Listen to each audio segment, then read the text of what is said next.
chill chat conversation in another review of Married at First Sight season 14. This episode was really interesting because Dr. Viviana, she came onto the show as an expert, and she is actually an expert of love and sex and intimacy and things like that. And she talked to each couple about their connection level, how they feel as far as their intimacy development, and where they feel they are with sexual compatibility and also just like sexual comfort.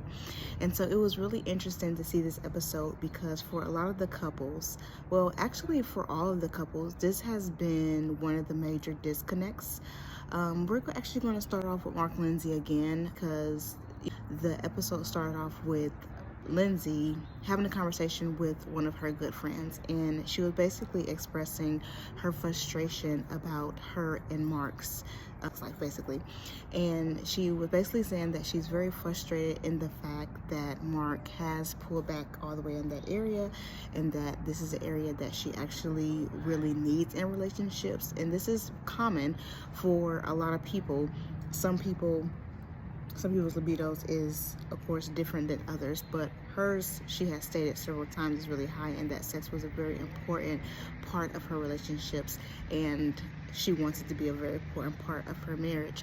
And for the simple fact that they started off being sexually active, and now that has been taken to be able to understand, which is kind of a major thing throughout this season right here with communication. Communication, it starts verbally, and then there is an emotional and mental connection, and then the physical.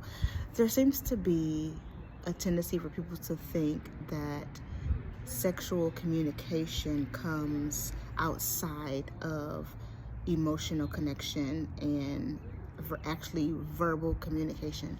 That is one thing that I have seen a lot of and heard a lot of, and even in this episode, a lot of the couples are struggling. And I think Mark's struggle is the fact that he is uncomfortable with Lindsey, and as he stated before, that he just feels that they are incompatible in a lot of areas personality wise. And so because they're not connecting on that level, he wanted to pull back and take a little bit slower before they were intimate again. But because they are married, it's not about one partner's point of view versus the other.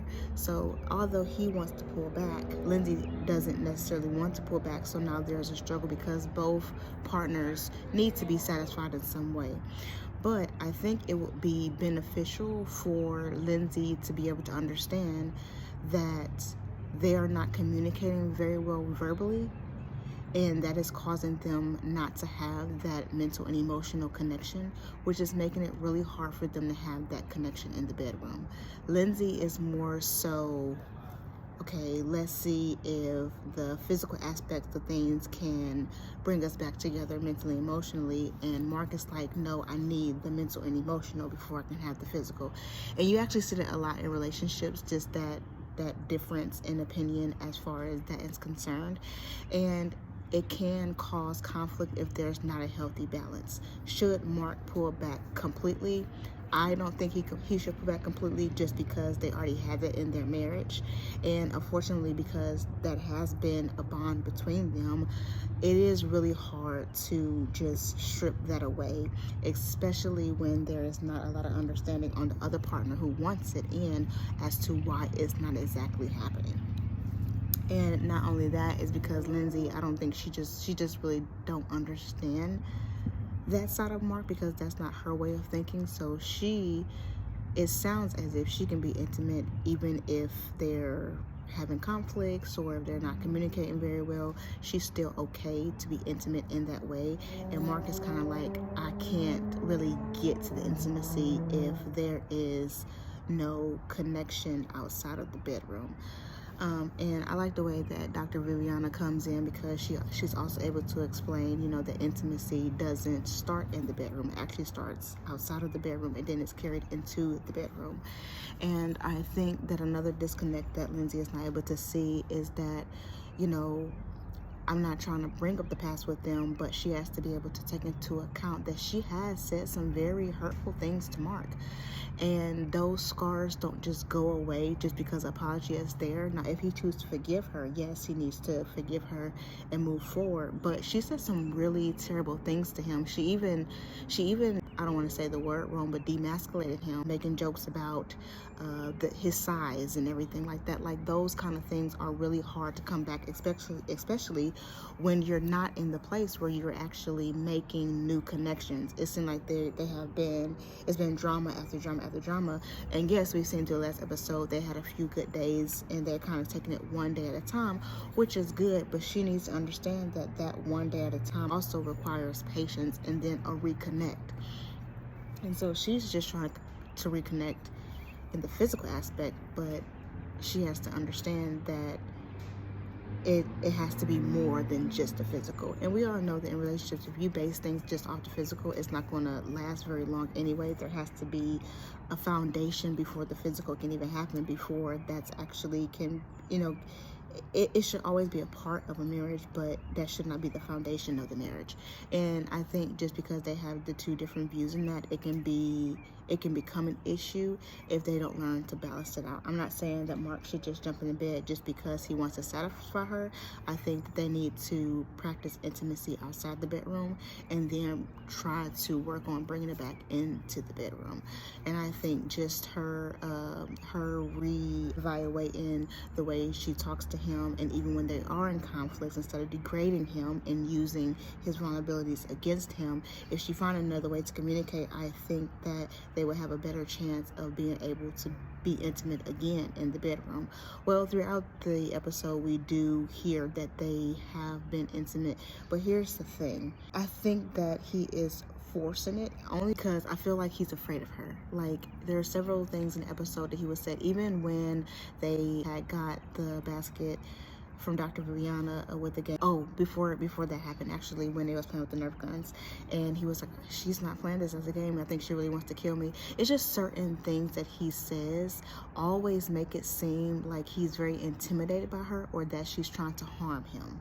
I don't know if you guys caught on to that, but I tried to mention it in my reviews because I think that is a very significant thing to remember. Like, he is always making statements as if she is trying to hurt him or kill him or do something against him. And that's always, even when they're having fun and activity, he always makes statements like that. And he, under pressure, tries to make whatever changes he can for her, which is not all bad, because compromising does need to be in relationships. But I'm afraid that he's making these changes simply because he's afraid of her. And I don't know, in my opinion, that's the biggest thing that's always circling in Mark's mind, is the pressure that is there from her. And she's not able to see that she is putting that pressure on him. And now they're just, unfortunately, they're not connecting in that area the way. And then also too, I like the way Dr. Viviana said it when she had came and she was talking with them, and of course Lindsey was making her inappropriate jokes and things like that, talking about, she was like, so how is your sex life? And she was like, oh, it's dead. She completely cut Mark off and she was like, it's dead. And I just love the way Dr. Viviana was like, she was like, well, do you like being intimate with Mark? She was like, absolutely. She said, do you want to continue being intimate with Mark? She was like, yes, absolutely. She said, well, then you might want to stop talking about this subject so rudely. And I don't know if y'all noticed the look on Lindsey's face, even in the after party, when they re-showed that clip of Dr. Viviana saying that to her, her face got very, like, I wouldn't say embarrassed, but you can tell she felt some type of way, that she knew she was wrong. And I think, I don't know, I'm starting to think that that's just Lindsey's defense mechanism. And I don't think it's a healthy one, but it's starting to seem as if that really is just her defense mechanism. You know, she tries to use all these jokes, and they unfortunately are just inappropriate, and it's not helping the situation at all. And she's not understanding how it's coming across and how damaging those statements actually are.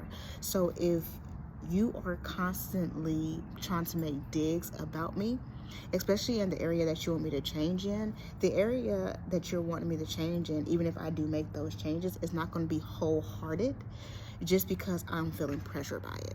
And I think that's what Mark is feeling. He's feeling very pressured by her, and I think he really is legit afraid of her. I don't know, like I said, I don't know if y'all caught on to it, but if you look back through the episodes and you just look at some of the things that he has said, like, he is afraid of her, and so he's doing things out of intimidation, and he's doing things, you know, just simply to satisfy her. And I'm not saying that he's not receiving any satisfaction from it, because one thing that was spoken about in the after party is that after the cameras went away, apparently Mark wanted to have a whole fashion show with his little gear that they had got in the baskets, and she was like, oh, there was a lot of pictures. He wanted to take pictures of this and this and this, and so I think he finally got into it after the cameras went away. But another difference that I noticed too is that Mark is just shy. He's on the shy side. I didn't expect that because of his name, Mark the Shark, but he is actually very shy, and you can tell, like, when they had put the little gag things on, he was just like very uncomfortable. And I don't know if that's because they were on camera or he just legit probably just wouldn't do that in real life. And you can tell that even sexually she's more open, whereas Mark and Lindsey's language, she said that he is very close-minded, and I think she thinks that overall. But even in the bedroom, I can see how the disconnect, because in general activity, if he is uncomfortable with doing some of the activities that she likes to do, I can't even imagine how that would translate into the bedroom, because she already expressed that she had some really heightened experiences sexually, and she basically said in one episode, yeah, he's going to need to match that. And then she even took it so far to say that, yeah, I thought he was going to be able to handle me, but he's not. Like, so she just keep making these digs, and when you make digs, especially about sexuality, that is very offensive and insulting, and it's just it just creates a whole different vibe of insecurity. So maybe that's what he's feeling. Maybe he's starting to feel insecure, like he can't keep up with her. Like, maybe he's used to pleasing people in that area, and this is the first woman that he's been with that's kind of different than what he would usually go for. And maybe he is feeling intimidated. I can see why that would push him more out of the bedroom than in the bedroom if he is intimidated, because she can be very intimidating. And just the fact that she will point out on camera to people that she is questioning his size and questioning his ability to please her in that area, I can definitely see how he could feel very insecure. I mean, I'm not saying it's a fact, but that's just some things that I observed, and I kind of feel bad for both of them, because I think in a marriage, both partners need to be pleased, but it's just such a sticky situation when you have one that has that comfortability even in conflict, and you have the other one who is not. I do love the way that she wanted to do the activity with the Nerf guns, like, you know, hey, let's just, you know, do something silly and fun. And I generally think they have fun together, and they have stated that themselves. You know, they actually do have fun together when things are calm, cool, and collected. They do have fun together. I know that he mentioned that he would like more peace at times, and he even translated that into intimacy too. He was like, I would like to just be able to have some calm, peaceful moments with my wife, whether it be peaceful and calm activities and just kind of peaceful and calm in the bedroom. And I think that she had actually made a joke about that first time that they were active with each other. She was like, yeah, he was trying to take it slow and things like that. And she was like, that's not really my speed, but I understand he was trying to be sweet and accommodating and things like that. So you can tell that she is more, just from the statements that she's making, she's more on the rougher side of things, and he's more on the passionate side of things.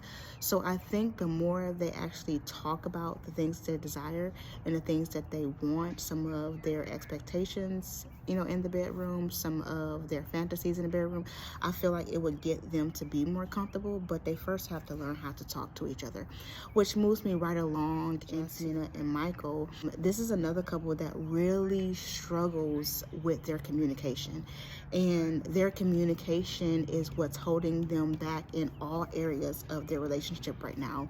And I love the assignment that Dr. Viviana gave them, and they went to do some yoga, and Yoga is very intense anyway. It's kind of like one of the most intense exercises, even though it's supposed to be like calming and things like that. And it can be, but it's really intense because you're having to literally feel like come into one with your body.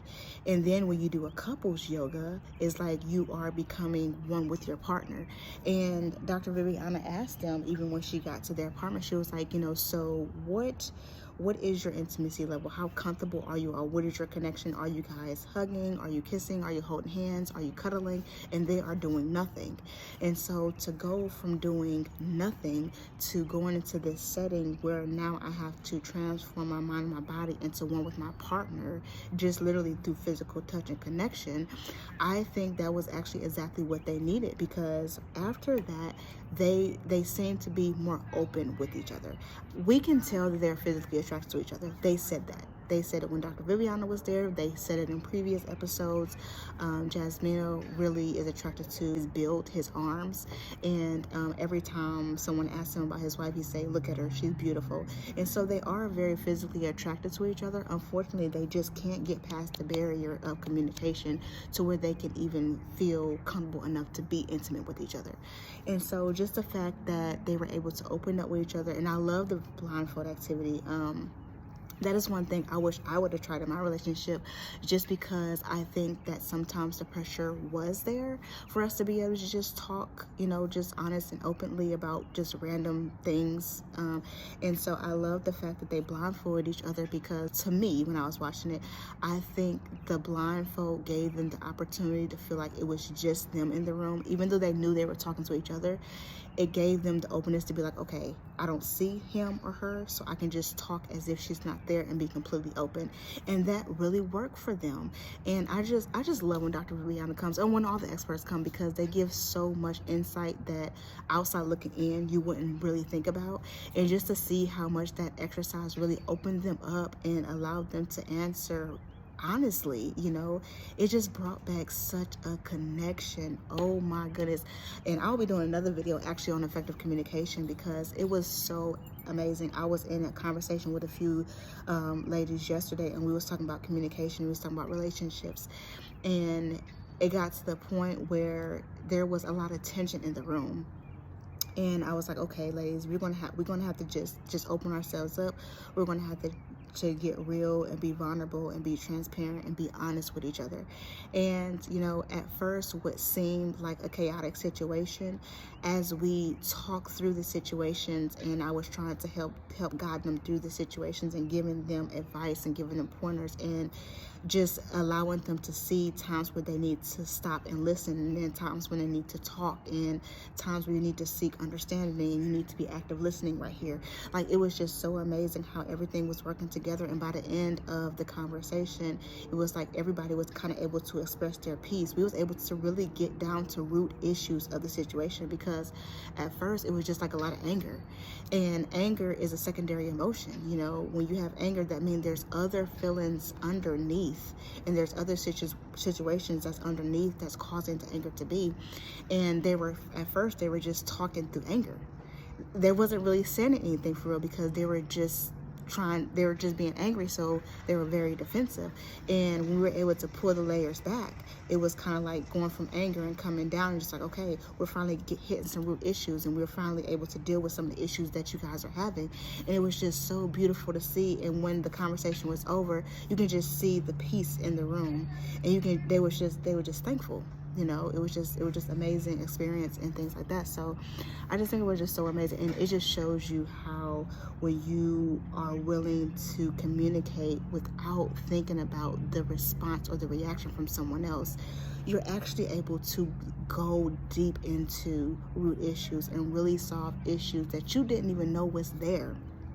I just love the way that that whole experience opened them up and allowed them to be vulnerable with each other, and it allowed them to be closer to each other. And we can see, even when they were laying in bed, you can tell they were a little bit closer to each other. They were talking to each other differently, and they were being jokey and playing around. And it was just so good, even at the beginning of the episode, just to see them laughing and smiling with one another, because we're so used to seeing them conflict and disagreeing. And even though they did have a slight disagreement, well, they had a disagreement, and this episode, they were they were legit laughing, and you know, the energy was different. But let's talk about that. So this goes back to Jasmine being on the controlling side. And I don't think she realized how controlling she really is, but she likes to dictate everything. So I don't know if control is a better word, or if dictate is a better word, because I don't know what it is about her, but she has expectations about communication that is contradicting, if that makes sense. She says, talk to me. I want you to be open and vulnerable with me, but you have to do it in this way. And my way works and your way doesn't. That's how she comes across. So when Dr. Viviana was there, she was, you know, asking about their communication styles, and, you know, they were able to talk about their struggle a little bit and how they are communicating, why they feel like their communication is not working. And one thing that Michael brings up often is that, look, we often interrupt each other. And I like how he immediately put we interrupt each other, because it's true. We see how they be so quick to try to defend themselves in their communication. They attack each other and they interrupt each other all the time. And so they're both doing it. It's wrong either way, no way you put it, they're both doing it. And so Dr. Viviana gave them a great suggestion to journal. How about you journal your feelings and then come together and y'all talk about your journal? And, you know, Michael was kind of like, yeah. And when Dr. Viviana was there, it seemed like they both was kind of in agreement that this could be a possible solution. So when Dr. Viviana leaves, they sit on the couch and they have a conversation together.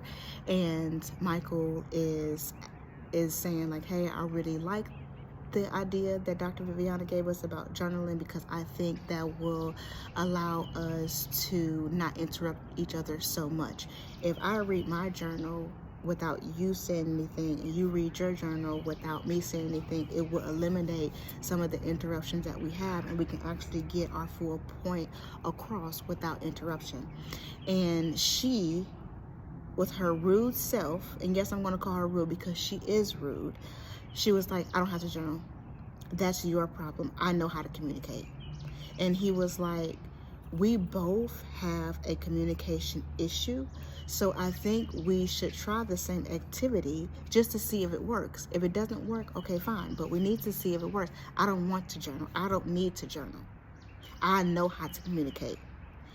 Then this girl, Miss Know How to Communicate, she's the first one to get up and walk away, talking about he's not listening to me, he's interrupting me. She interrupted him at least 3 or 4 times when they were just sitting there on the couch. Even when they were talking to Dr. Viviana, she kept interrupting him, would not let him finish a full thought, because she has to be in control and she is dominant. She tries to be dominant in their communication. So she comes back and he said, what is going on? She said, I don't like the fact that I try to suggest something and you won't even consider what I'm suggesting. First of all, she didn't suggest anything before he did. When the conversation started, he pointed out the fact that he liked it, Dr. Viviana's suggestion, and he was trying to see if that's something they can do together, and she immediately said no.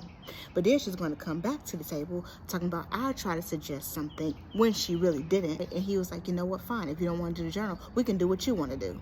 She gets mad at that, rolling her eyes, sitting there rolling her eyes, like just completely rude. And she wondered why. She wondered why he doesn't feel comfortable to be vulnerable with her. He has expressed that he wants to be vulnerable with her. He wants to be able to trust her, but she doesn't provide the atmosphere for that. All they do is tit for tat and try to defend their sides of the story. And when you are in communication like that, I've experienced that, I know it, I can tell you that it is not going to work. There is never going to be a conversation that you enter into where you're actually going to have a resolution. Because if your only care is to defend what you believe is right, you're not going to be able to see the other person's side. You're not going to be able to even consider their perspective, because all you want to do is be right. When you have 2 people who want to be right, that means that there is no room for any resolution. So they will forever be in this battle if they don't learn to be able to sit and hear each other's side and consider what each other's saying. That doesn't mean that they always have to agree with each other, but they at least have to listen to each other.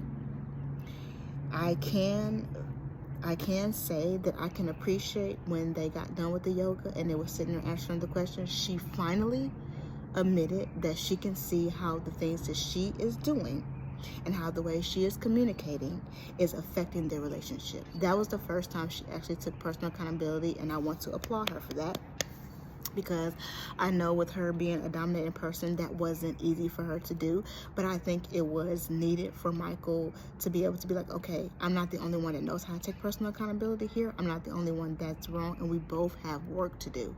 And I think that was just amazing. I mean, that was just amazing. I think the exercise was perfect for them, and I even, I plan to do better, anyway. And I'm, if I do get into another relationship, I'm planning to take some of these practices in, because I'm very good at communicating at work, but in personal relationships, I'm not really good at communicating. But I want to teach myself to be that, to start being vulnerable and being more open. Of course, with those I can trust, and things like that. So I've been practicing that on a regular basis even now. But going into it with brand new ideas and fresh activities that could actually be helpful in relationships. Like I just think, I don't know, I'm excited about the aspect of a successful relationship in my future. And like I already told y'all 5,000 times already, that this season has been helping me because it's communication based, and that was my main struggle for me, I believe, and my partner.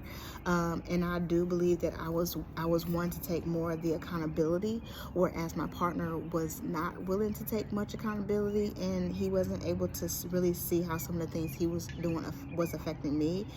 But anyway, I'm just excited for the fact that I feel like I am adding tools into my toolbox to be able to use, even now, be able to use with the ladies that I work with. This is the things that we talk about all the time. And so just being able to use things like that, because a lot of them are going through relationships, or they're going through the process of mending relationships, making amends because they are in recovery. And just being able to give them some advice on some, and give them some takeaways into their relationships and stuff as well. So I just love all the activities that Dr. Viviana gave, but I think this one right here for a lot of my clients actually who have a hard time expressing their feelings because of trauma and things like that. I think that even with family members, I think this can work, because like I said, if you think about the concept of just being blindfolded, and it's like, okay, it's just taking the view of the other person out, even though they're there. Like for my clients, them being able to talk in a one-on-one setting, sometimes it's easier for them to talk in a group setting. And then I have some who talk in a group setting way better than they talk in one-on-one. And so just being able to do activities like this, just to build rapport. So for work, it'll be in the wording of building rapport with the clients, and also for them to be able to build those healthy relationships. But I'm just excited because I'm learning so much. I don't know if y'all can tell, but I am learning so much in this season. Like, it is blowing my mind how much I'm actually learning in this season, and all the things that I'm taking away. And it's just like so eye-opening, because it is so easy to be closed-minded in relationships, because you go in and you're doing the things that you're used to doing, because you don't know what you're doing or what you did actually would work for this relationship, and what things you need to take out. But we get so stuck in the things that we usually do that we don't consider the fact that, okay, this is not working with this particular person. How do I shift that? And also for the other person on the other end of that, okay, this may have worked in another relationship, but it's not working in this one. And being able to be flexible in those areas. Like, I think season right here is really teaching, the experts is really going to come in and teach flexibility. If you're not willing to be flexible, then you're not really ready for marriage. Or not even necessarily that you're not ready for marriage, you're going to make your marriage harder if you're not willing to be flexible. So kudos to Dr. Viviana for all of the exercises. Like, I'm so excited. I got tools in my toolbox. I'm just so excited. Sorry, guys. But Moving right along in Olajuwon, I really do like how things for them turned out at the end of this episode, and I am so glad that Dr. Viviana got on to Olajuwon, because I'm not saying that Olajuwon is wrong, okay? I don't want to seem like I'm just casting him away and I think he's a terrible person, because I don't think that at all. I think that Olajuwon, he is growing, and like I said, he's trying to prove to himself so, okay, let me say it this way. He has been a playboy for so long, and we all know what a playboy entails. It's nothing serious, blah, blah. And now he's trying to move into man phase, and he's trying to figure out for himself, now what does he want in a wife? He's had girl after girl after girl, play after play after play, and now he has a wife, and he's trying to figure out for himself, too, what he wants. So I don't want to, like, go in too hard on him or, like, look at him in a certain way. Like, he was frustrating me. I was really upset with him with the way he was talking to her. But I had to be like, okay, Renessa, what else can you see in him? Like, what else do you think he's trying to do? And I just came to realization that he's trying to figure out what he wants too, and that's okay. Should he probably have figured it out before he got married? Yes, but sometimes you don't know until you're in the situation. And I think that he legit likes Katina. I think he actually loves Katina, and I think she feels the same way about him. So I think he's just afraid that if he don't put himself out there as a man, and whatever his idea of what a man deserves from his wife, that he's kind of like letting himself down a little bit as far as putting the player card down. Because everybody knows, we've seen on movies, you know, a group of men be talking and they're like, oh, you putting your player card down? You about to get married? You gonna be with one girl for the rest of your life? Are you for real? So we all know that conversation, and they don't take it easy on them. When they talk about putting their player card down, they do not take it easy. Like, are you sure? They be questioning them like crazy, like really, like making them think like, okay, do I need to hold on to my player card? Like, no, you put your player card down, okay? Put your player card down. You know what you want. You want to marry this girl, blah blah. And he didn't, you know, he's married at first sight, so he didn't unfortunately get to have that experience of him dating and learning what he wants now that he's being a man and not a player. He kind of just jumped you know, straight into it, and I can see how it can be a little mind-boggling, but he also had to be considerate that he is talking to an actual human being, and she is trying to figure out also what she wants and what she needs. And so now that we have better understanding that it's not really all about the food and the cleaning, what came out, the root issue that came out when Dr. Viviana was there, is that he wants her to be more vulnerable in her actions. And he wants to know more of what she's thinking and what she's feeling. And he said that the only angle I had to go off of was to kind of attack her in the area of cooking and cleaning, because it's very frustrating when I'm telling her how I feel and she has no response. So I don't know what she's thinking, which causes me to be more upset. And I was like, dang. That's what I'm saying. When you start talking, you can really understand really what the person is trying to say. We are not used to, as human beings, for some reason, we're not used to being transparent, and we're not used to being vulnerable because it makes us look weak. And so we rather show that through anger and frustration than just being like, look, I want more of you. Like, what would have been so wrong to be like, I want to see more of you in your actions. I want to see more. I want to know more of what you're feeling and what you're thinking. He chose to be frustrated and angry and express it that way, and we know that that way doesn't work. All it does is causes defense. But when you can be like, yo, I really miss you, I really want to know you, like, that brings about a whole different conversation.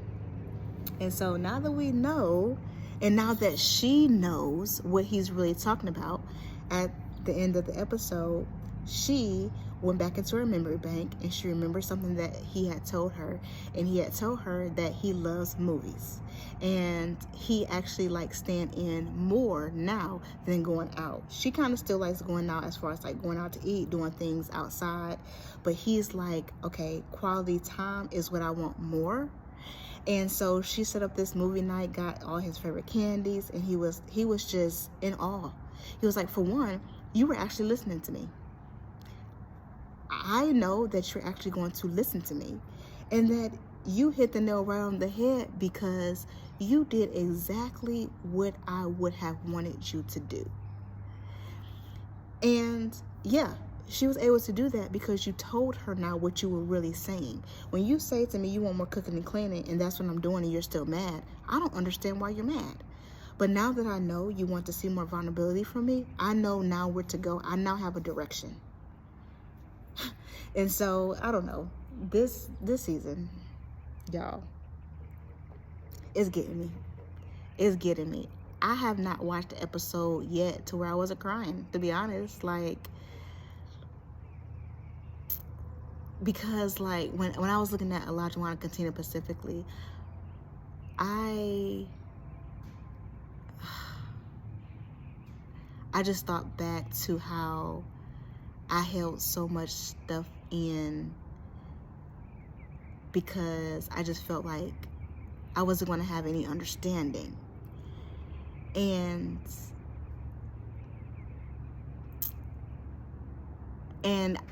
I refused my partner of being able to be understanding. And also too, on the opposite end, I felt like there was times where he would say stuff to me, and I would try to get further clarification, and it was like he couldn't give me further clarification until it got so bad to where we just exploded. And I feel like he wasn't being clear all the time with me in his expectation for me.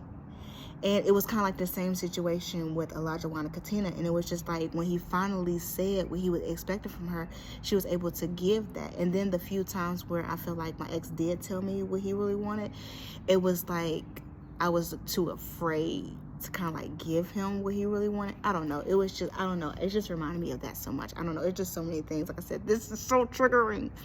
But anyway, but the only thing I can say that I did not like is after she got really excited about what she did for him, you know, with the movie and everything, she was like, I'm just so happy because I finally did something right. So that tells me that she really is questioning herself because of the things that Olajuwon has said, and she is experiencing some of her same insecurities that she had from her past relationships, and that's something that she said. But just from the comment that she made, I'm just happy because I finally did something right. I just hope she's able to move away from that sooner than later, because I don't want her to be operating under, you know, insecurities, or operating under the notion that I just have to please him, because they have to please each other. And that really concerned me when she had said that, just because I can tell her feelings are still hurt.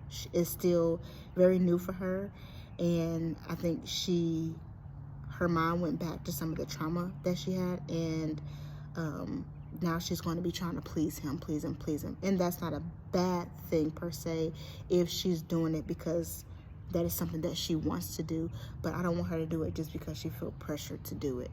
But one thing that we found out on the after party is Olajuwon said, I know y'all think that she's quiet and everything because she presents herself that way on camera, but he said when the cameras are off, we always have conversations after, and she be talking and she be waving that finger and everything like that. So, and that's one thing that I had said in the last review.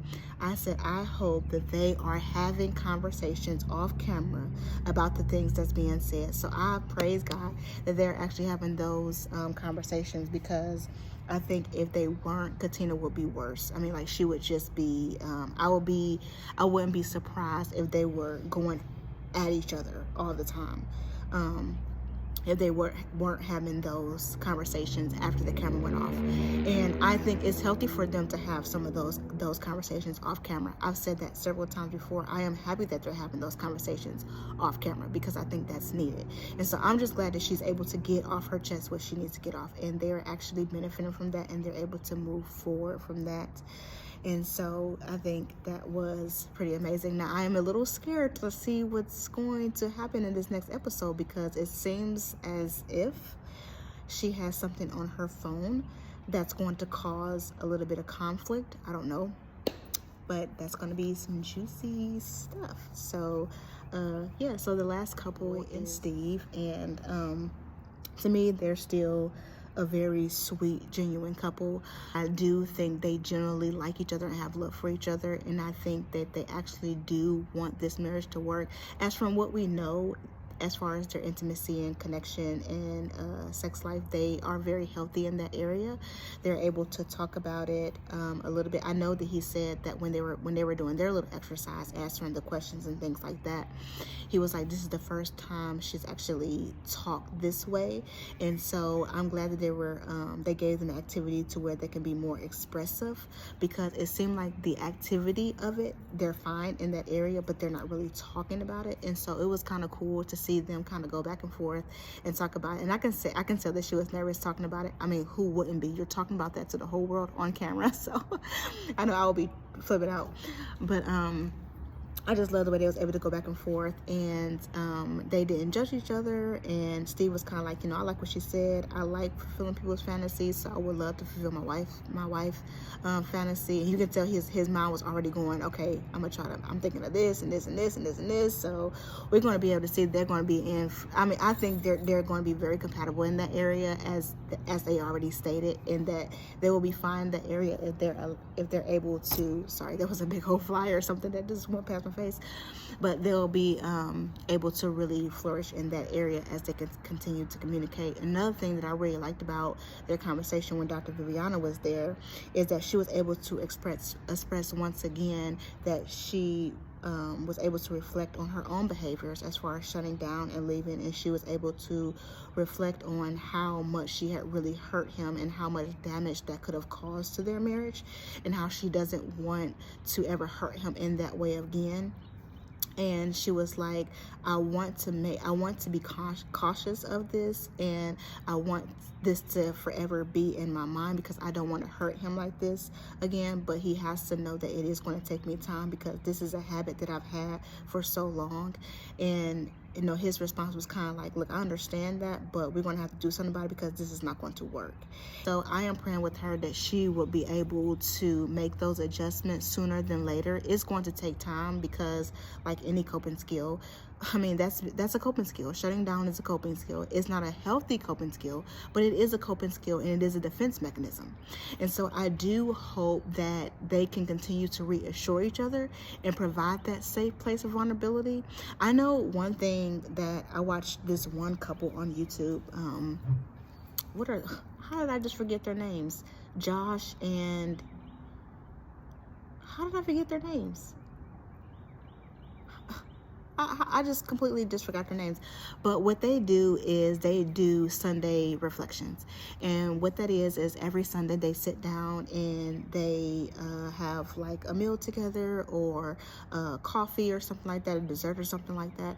And they just kind of be vulnerable with each other. They be totally vulnerable and transparent. And they do work off of 5 subjects: mental, emotional, physical, spiritual, and financial. And they kind of just check in with each other, see where each other is at in their heads and their hearts and things like that.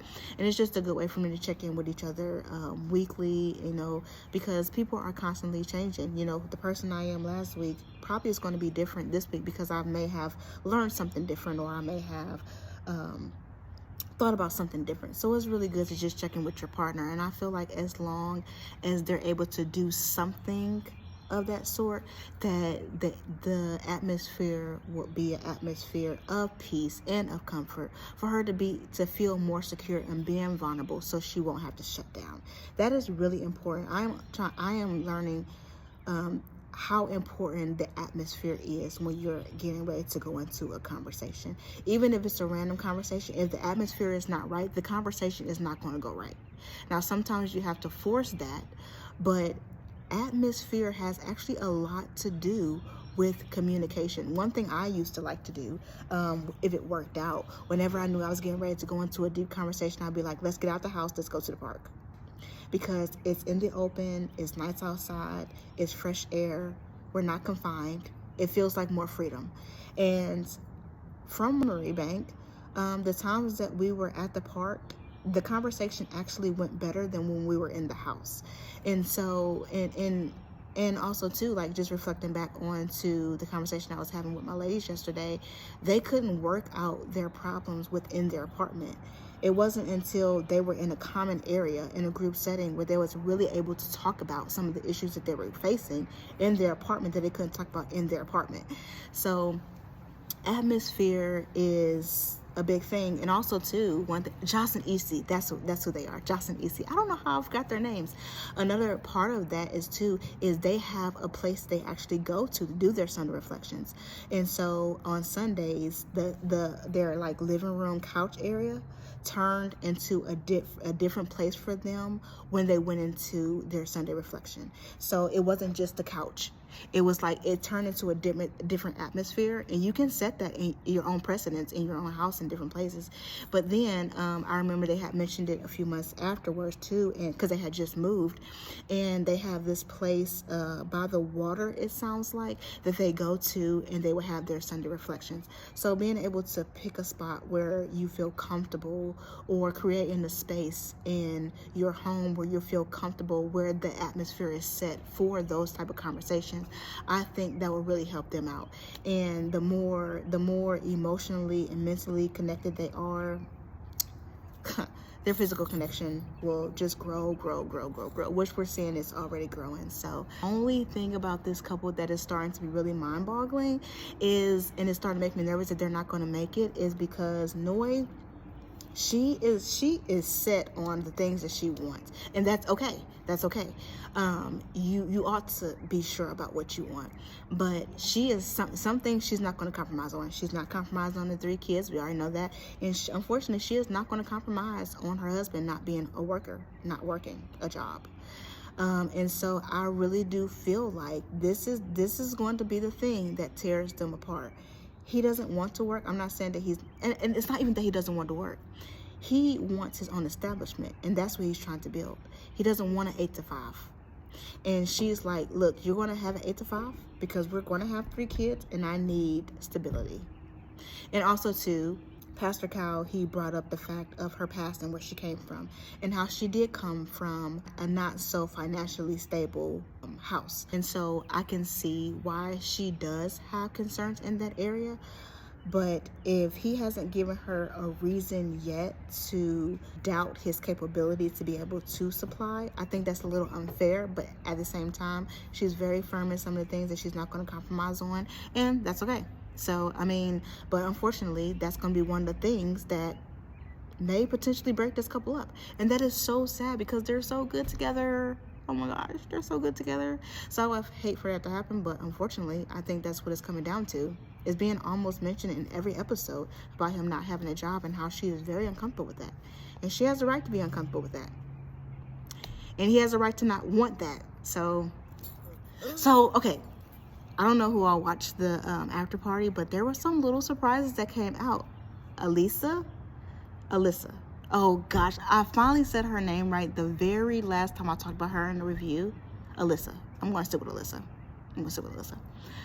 Homegirl is showing up to the apartments. And Lindsey says that Mark and Alyssa has been chatting on Facebook Messenger, and that she even had came to the house and be sitting up on the rooftop talking to people. What is this girl doing? She was not playing. She wanted to be in that apartment. She ain't want nothing to do with Chris. She wanted to be in that doggone apartment. So she's still showing up. Lindsey said, this girl never left the show. She just not on camera. How crazy is that? Another shocker, if you remember back to episode excuse me, was it episode 3? I'm going to stick with episode 3 or 4, when they was getting ready to go to their honeymoon, and Lindsey apparently had said something inappropriate to Olajuwon. Katina got upset, blah blah. Well, when they moved into the apartments, apparently, no, before they moved to apartments, that night, apparently Lindsey and Olajuwon had a conversation about the whole incident, and they were able to, reconcile things, and ever since then, they actually been really cool. And come to find out, I guess there's a part on their roof where they can just go sit, it's like scenery or something, and come to find out, Olajuwon and Lindsey goes up there all the time and chit chat. Olajuwon was like, people was actually questioning me if she was my wife instead of Katina. He was like, hold up, nah, ain't nothing like that. But who would have thought that they were actually cool with each other, because Katina can't stand the girl. So that's crazy, right? It was just a lot of surprises in the after party, but those were the two main ones that everybody was like, are you serious? Like, how do you even respond to that? Like, oh my gosh, Alyssa, I don't know about Alyssa. I don't know. I hope that she is not trying to come in between anybody. Like, to hear that Mark is talking to her, like, I mean, Mark is a friendly person anyway, but you have to think, if you're in a marriage now, if your wife is not comfortable with you talking to another woman, you can't be talking to another woman. If your husband is not comfortable with you talking to another man, you can't talk to another, like, it's rules about it. Now, I would say that lightly, because now if you as a woman has been friends with this male for years before your husband even stepped in the picture, and then vice versa with the husband, and they've been friends with, that, I mean, there's some leeway there. I don't think that person got to cut their long life friend off because unless something is going on, of course.